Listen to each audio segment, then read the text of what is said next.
ที่ไปที่มาเป็นอย่างไรเพราะว่าเทโวหานะไม่ได้เฉพาะปู่ย่าตายายของพวกเราทำมาแต่มีมาสมัยพุทธกาลหลังจากที่พระสัมมาสัมพุทธเจ้าน้อมได้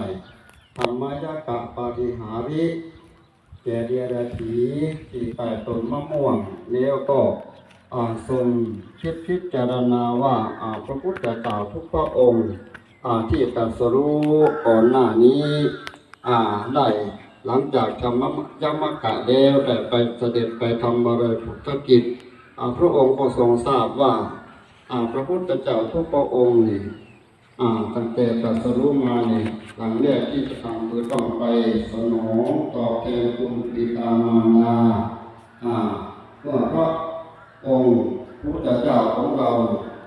สมณะโคดมทราบจากนั้นแล้วหลังจากทำมยกะบริหารนี้แล้วก็ทรงเสด็จไปสู่ดาวดึงส์เทวโลกที่พุทธมารดาได้ไปสิงสถิตอยู่ท่านดาวดึงส์พระมารดาก็ยึดเพียงเข่าความกับเรื่องเกเนาะพระมหาบุรุษโพธิสัตว์นี่พระราชกุมารสิทธัตถะหลังนั้นก็สู่ได้7 วันโย7 วันพระมารดาที่เป็นสวรรคตเป็นอย่างอื่นตายไว้เทวดีเพื่อป้องกันไม่ให้พระมนทินไม่ให้เปลี่ยนเปลี่ยนโยมเพราะว่าพระมหาบุรุษโพธิสัตว์ผู้ที่มาตรัสรู้